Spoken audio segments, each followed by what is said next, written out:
Let's play a little contender pretender, right? Yeah. And we setting the bar high. We're not doing a playoff contender No, pretender, right? no. We're doing Super Bowl contender pretenders, right? So are you ready for this? Yes. The Indianapolis Colts, are they contenders or pretenders for the Super Bowl? I'm still buying them as a contender even after the loss with the Steelers. And I think this was the perfect storm for them. Pittsburgh absolutely had to have this game. Mm-hmm. I didn't envision that Indianapolis was going to be perfect. And even in spite of all the badness, it was still a one-touchdown game. Yeah. It was still 27-20. This was a horrible game for them.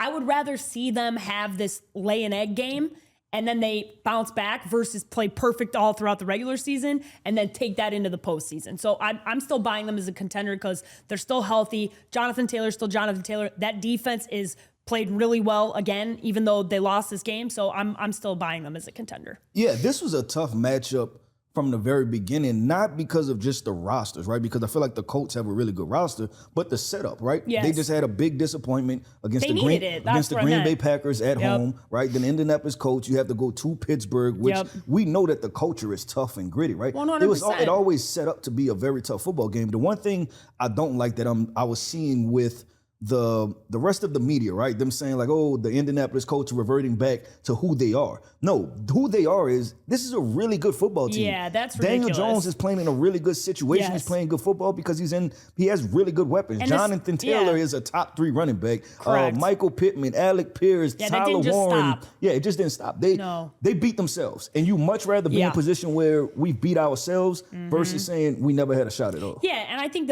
the bigger part of this with that, why I'm still buying them as a contender is the Steelers are not going to lose back-to-back games at home where they're getting their manhood questioned. Yeah. Like this defense was questioned at the highest level. They were throwing out how much money they'd spent and how they hadn't shown up. This defense showed up for the first time. TJ Watt showed up for the first time. This was not a defense that was going to lay over. Mike Tomlin was not going to lay over. This was a team that had to get itself back, and they did. And the Colts are still a contender because the Steelers are a contender. Yeah. Yep. All right, let's do this. Super Bowl, contender, pretender, Denver Broncos. Pretender with a capital P. And I know that they are 7-2, and I don't care. I'm not interested. They beat the Houston Texans on this weekend, and the Texans lost C.J. Stroud in the first quarter. They don't play football for 3 quarters, and then they turn it on in the fourth quarter. That's not a winning recipe.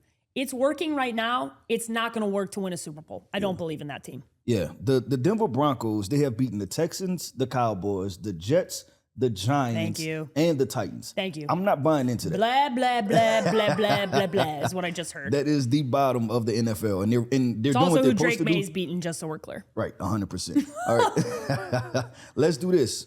Super Bowl, contender, pretender, the New England Patriots. As much as I just made that joke, I am buying them as a Super Bowl contender. I'm buying them as a Super Bowl contender for one reason alone. Mike Vrabel. Head coach, knows how to do it, knows how to win. Been there, done that. Stephon Diggs is playing very well. This team has got its swagger.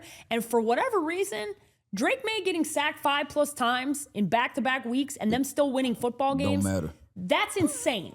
But I'm looking at Vrabes right now. I'm looking at the offensive line. Hey, Will Campbell, you told me you'd die for your man.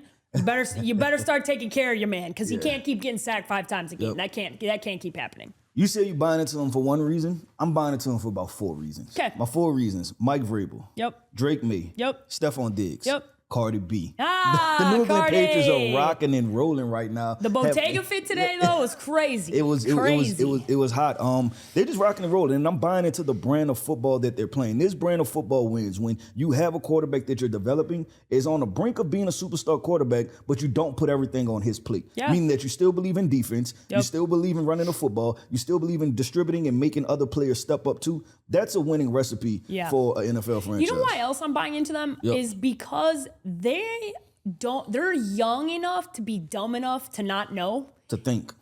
And that's what, like, they don't have that same, like, we're scared of the Chiefs thing that everybody else does. They're not afraid of the Buffalo Bills. They're young and dumb in the best way.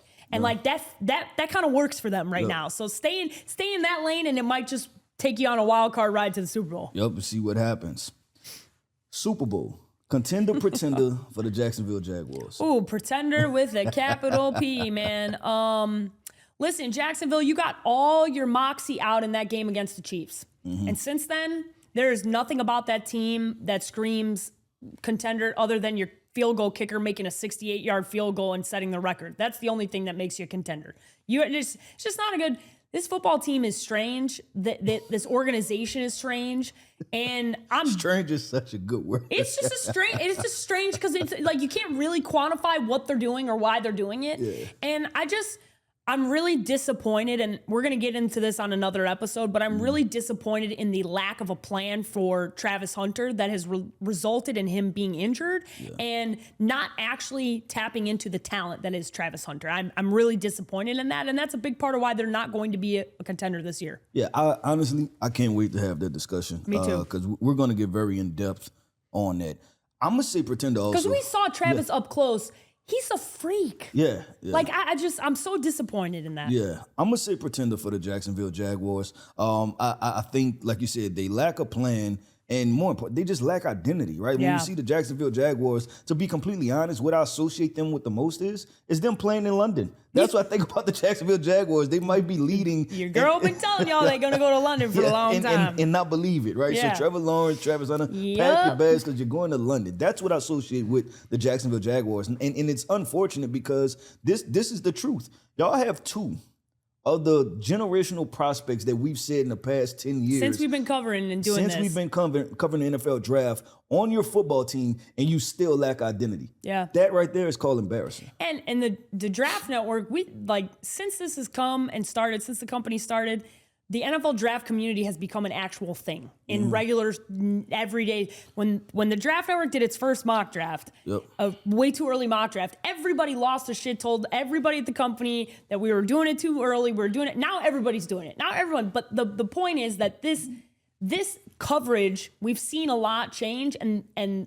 to see both Travis Hunter and Trevor Lawrence go to one organization and not work out is so much of an L. I can't even tell you how big of an L it is. So hopefully somebody else owns the team here pretty soon, because I don't know how else this is going to get fixed. But I'm going to present the NFC teams, Super Bowl contenders. Let's rock and roll. Let's start with the Tampa Bay Buccaneers, Super Bowl contender or pretender? This hurts, but I have to go pretender, and I have to go pretender for one name, two words, Mike Evans. Yeah. Just not knowing if he's going to come back. I think what was such a strength of this football team is such a huge blow that I think is such a step back that I think they become a fringe type of contender even in the NFC. Yeah, right? So for sure. I'm gonna go pretender for the Super Bowl, because when it comes to the teams like the Eagles and the Rams, I don't think they will have the talent to match up and outlast. With Mike Evans, they had a shot. Without Mike Evans, I'm concerned. Yeah, I'm leaning the same way. This Buccaneers team is a contender for, obviously they're going to go to the postseason. They're going to be a tough out. Unless they've had dealt with a lot of injuries with their wide receivers, both with Chris Godwin and Mike Evans, and they got to have those guys in Baker's arsenal to be able to do it. So I'm with you. All right, the next one, contender or pretender? The Green Bay Packers, who, by the way, lost to the Carolina Panthers at home today, just in case you were wondering. I'm going to go contender, but I'm going to put a stipulation on this. If Jordan Love is not playing good in the first quarter, y'all better run the football with Josh Jacobs. Yeah. Because Jordan Love is right now, he's showcased. And this is not over a one-game sample. This is not over a one-year sample. This has been over a few years. When he starts off bad, it turns into a bad situation, and it doesn't get good. Those same 50-50 balls that we praised him for throwing last week, the rest of the media praised him for throwing last week. Yeah, this show did not. This show did not. The same 50-50 balls that he did again this week, and they turned into interceptions, and then they turned into them losing at home to the Carolina Panthers when everybody just crowned you as being the best team in the NFC. Jordan Love is too inconsistent. That's why I say the way they win is if they take the football out of Jordan Love's hands, if he's showing he doesn't have it that week, and then they give the ball to Josh Jacobs. This is my second point with that situation, right? I have a lot to say about this. Jalen Hurts. Would the Green Bay Packers not take Jalen Hurts with this situation? Everybody, they killed Jalen Hurts, said he was only a game manager. He doesn't know how to play football, X, Y, and Z. You know what Jalen Hurts wouldn't do? Put the Green Bay Packers in bad situations like Jordan Love does. There's an element to consistency and playing really good football and protecting the football that needs to be respected from the quarterback position. Here's the thing that happens in the NFL, and I'm going pretender. I'm not going contender. Oh, okay. Packers are a pretender because Jordan Love still is doing Jordan Love stuff. And this was that playing out at the highest level. If you cannot, you know how you lose in this league? Turning the ball over.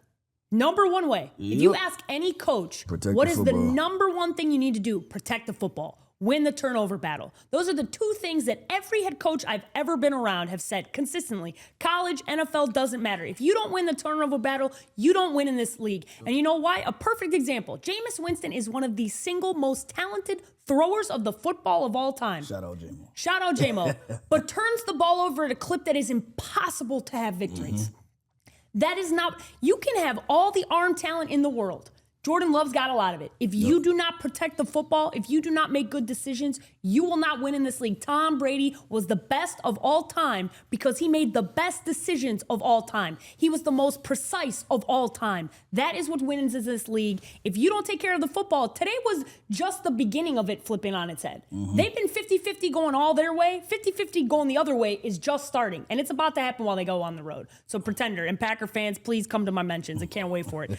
The next one, the San Francisco 49ers, contender or pretender? I'm going to say pretender, and much for the same reason why I say with the Tampa Bay Bucks. I think injuries, they're going to overcome this football team, right? Having your starting quarterback out, having receivers out, George Kittle was out for a period of time, and that's just the offensive side of football, not even talking about the defensive side of the football. Yeah, I mean, Fred Warner, as a defensive player, he's probably just as important as the quarterback, right? No, you essentially have two quarterbacks out on your football team, right? And that's very difficult to have to survive and to get through. So I'm going to say pretender for the 49ers, not because I think their culture is soft, not because I don't think Kyle Shanahan is a good coach. It's just injuries, man. This is just survival of the fittest. Yeah, they're lucky to be in the position, and I'm going to go say the same thing, pretender. And I want to say lucky, their culture has put them in the position to be where they are. Yeah, and they've built like Kyle Shanahan, John Lynch, that team, that organization over decades of time has had a standard of excellence in the NFC that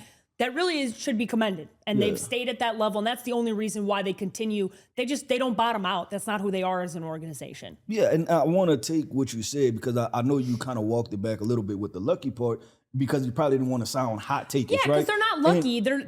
But it is an element, what I was trying to say was, it is an element of luck. Yeah. That because it's unlucky to get injured, right? You don't plan for those things. And it is an element of luck to have that many players that can step up and still just try to truck through games because we know when you talking about replacing players like Fred Warner and George Kittle, like that's the best of the best. There aren't people on your bench that replace all pro Hall of Fame players. No, they're not. That's not how that goes. Yep.